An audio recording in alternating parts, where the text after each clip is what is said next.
YouTube families and friends. I am going to share with you my mum's favourite lamb curry. So let's start cooking. I will add about 2 tablespoons, just a little bit of oil in there, and I'm going to start coating our lamb. Okay, and I'm going to just brown our meat.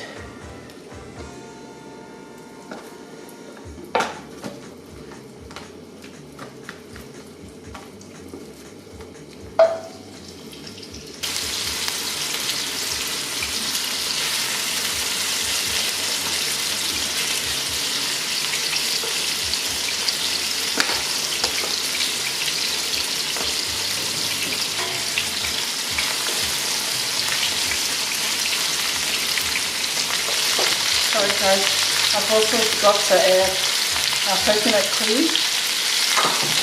So this is one of our ingredients.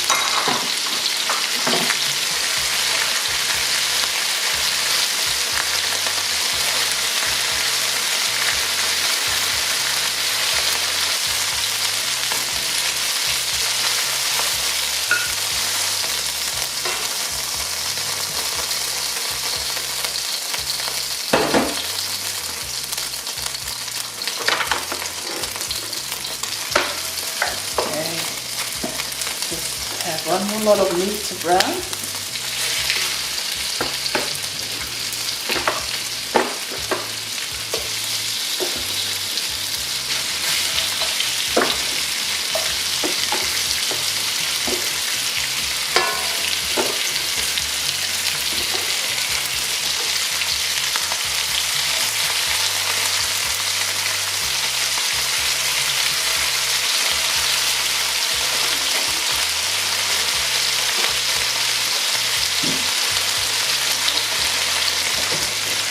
For our potatoes, I'm going to boil them and cook them halfway through, and then I'll add it to the curry later.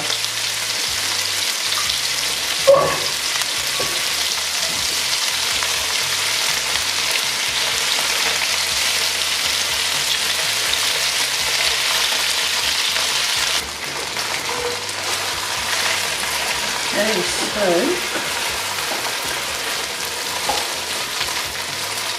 our lamb's been browning up. I'm going to put it aside for now. Our potatoes are cooking away on the stove. So I'm going to move to our next step, which is our curry flavouring and everything.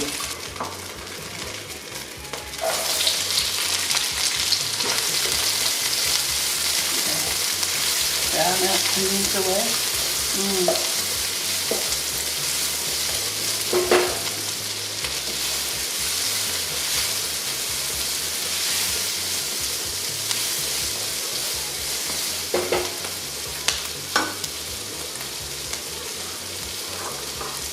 And I'm going to start adding our flavouring.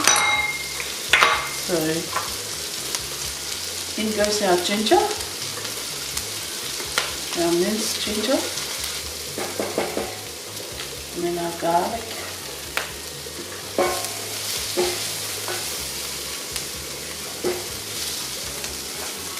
alright,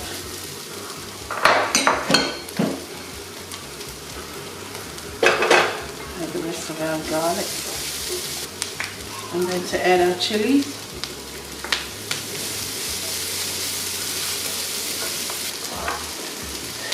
Okay, this is what I'm going to do. I am going to mix my curry powder and my cumin powder. I will mix them together, and then I'll add a little bit of the chicken stock just to have a little paste before I add it to the pot. Okay, just add a little bit more.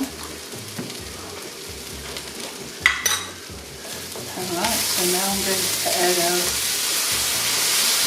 curry paste to the pot.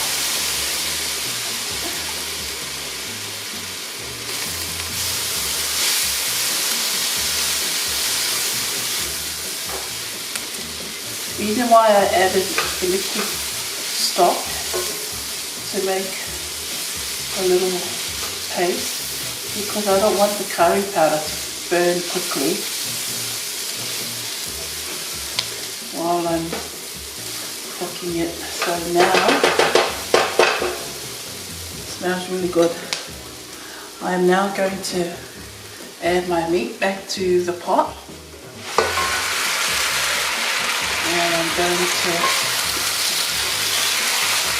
stir it around.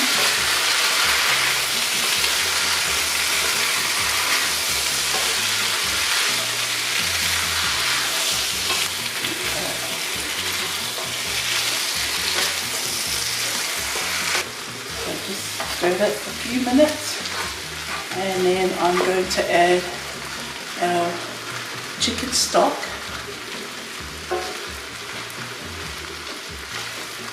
and then we will simmer our curry for about 20 minutes, and I'll keep checking our curry to see when our meat is ready. Okay, so now I'm adding our stock.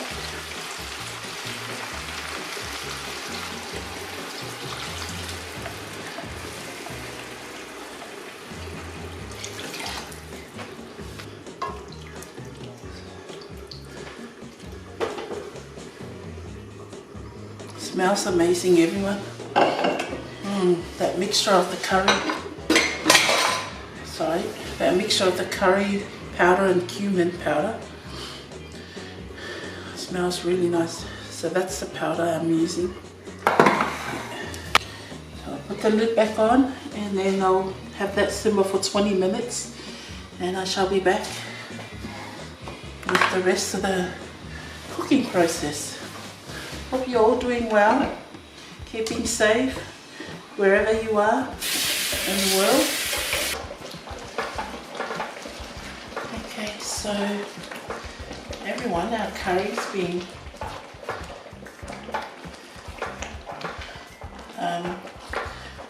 cooking away for 20 to 30 minutes on low heat. And our meat is nice and cooked. I don't know if you can see clearly. It smells really nice as well. So I'm now adding our potatoes that I cooked on the stove. So the potatoes are cooked already. I'm just going to add that last to our curry. And I'll give that a stir.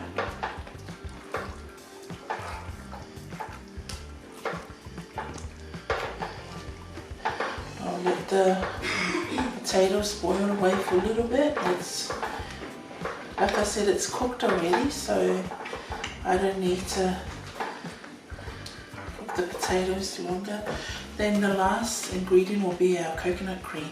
I'm just going to add half of the can, or even quarter of it if I can, but I'll see. So quarter of the can to half, depending on how much coconut milk or cream you want to add to the curry. So we'll start with that amount first. I'm just going to add a little bit more salt. But my curry, it was a little bit, had a little bit of spicy taste to it from the chili I added. But now that I've added a little bit of coconut cream, it's making it taste a little bit sweeter, and you can't really taste the spiciness in the chili. So that's just perfect. I hope I'm sunny. That makes sense with what I said. We are done, everyone. curry is cooked. For the coconut rice, I remember growing up in the island, we would make a massive pot of coconut rice, and that would last us the whole day. Sometimes we would eat a lefa popo for the whole day with a can of elengi or mackerel with coconut rice, and that's one meal for the day, or could be breakfast too, or lunch. So we would cook coconut rice in a massive pot. So I'm just gonna cook about 3 cups of coconut rice. I have a small family, so 3 will be enough for us, but feel free to cook according to the amount of people that you are serving. So 3. And the reason why we use bigger pots towards the end, when the rice is cooked, we will pound the rice with a wooden stick. So having heaps of room will allow us to do the pounding of the rice in the end freely, and the rice doesn't come out or go everywhere around the pot. So that's the reason why I'm using a bigger pot. Okay, so 3 cups in there. I will wash the rice a couple of times, and then we will add water. I'll come back and I'll show you. Our rice has been washed, so we will try and level the rice as much as we can, and we're now going to add our water. So 3 cups of rice and 5 cups of water. Now if you go back inside, I wash my hands, everyone, and the way the Polynesian measures is they use the lines. So this is what I was taught. Everyone's different. I'm just gonna cook the way I was shown and taught by my mum or my older siblings who used to cook most for us. So I was told that if I make a lefa popo, this will be, remember the line here, so I have to have my water come up to this line. If you can see my chubby fingers here. So this is the line I need to use to measure the amount of water for coconut rice. But this is the line that they use to measure, so the water is actually has come up to this line, so that's normal rice. So I'm going back in. I still need to add more water so it can come up to this line. I don't know why, I have no perfect explanation why, but that's what I was taught, and I'm just going to show you the way I make a coconut rice. Alright, so that's about, I can see from there, so the water is pretty much reaching the second line of my finger. So we will then add the salt. I am using the pink salt or the Himalaya salt. We will put the lid on and we will cook our rice away. So while our rice is cooking, we will move on to scraping our coconuts. Okay everyone, so I'm going to scrape our coconut for one of our dishes. Whoa.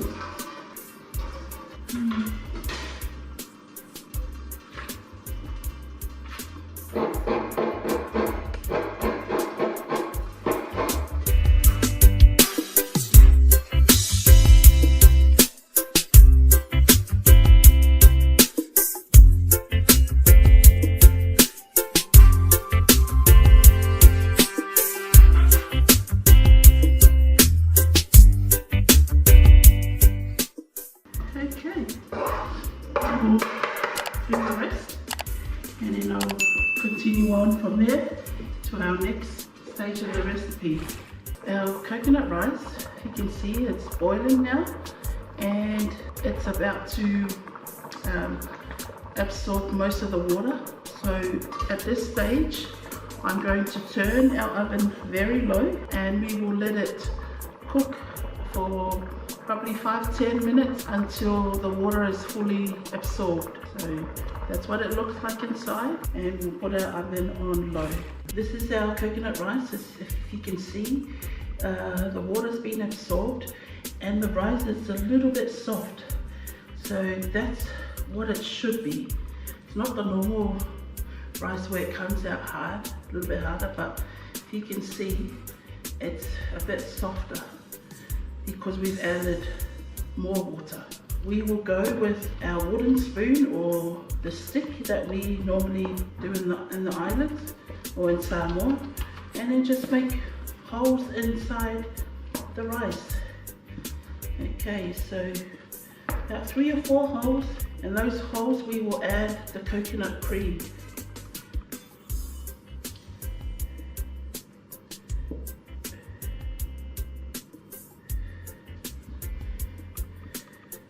The reason why you do those holes so the coconut cream can go right down the bottom of the rice, and it's easy to mix into the rice. So, and then you can go ahead and mix your rice and coconut cream, and then you can go ahead with your wooden spoon and pound it into the rice if you can. So we call it ku'i, you know, the size will ku'i the rice.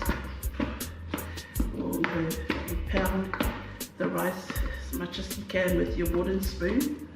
Just don't break your wooden spoon in the rice. So we will do this step a few times or a few more minutes.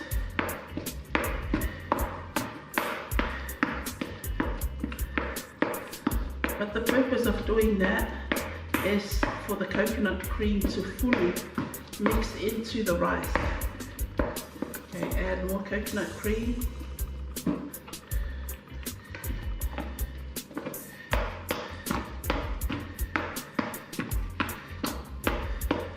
So about 2 cups of coconut cream to have a really nice. It's up to you if you want to easy on the coconut cream. Make it the way you like. Okay, and then just keep doing that to mix in the coconut cream with the rice. That's it, nothing else to do. The next thing you can do is to add salt to season your at least whakapopo. But that's how the Samoans do coconut rice. Simple as that. Some people add their own flavors or adjust it the way they love. Nothing wrong with that, but do it the way you want.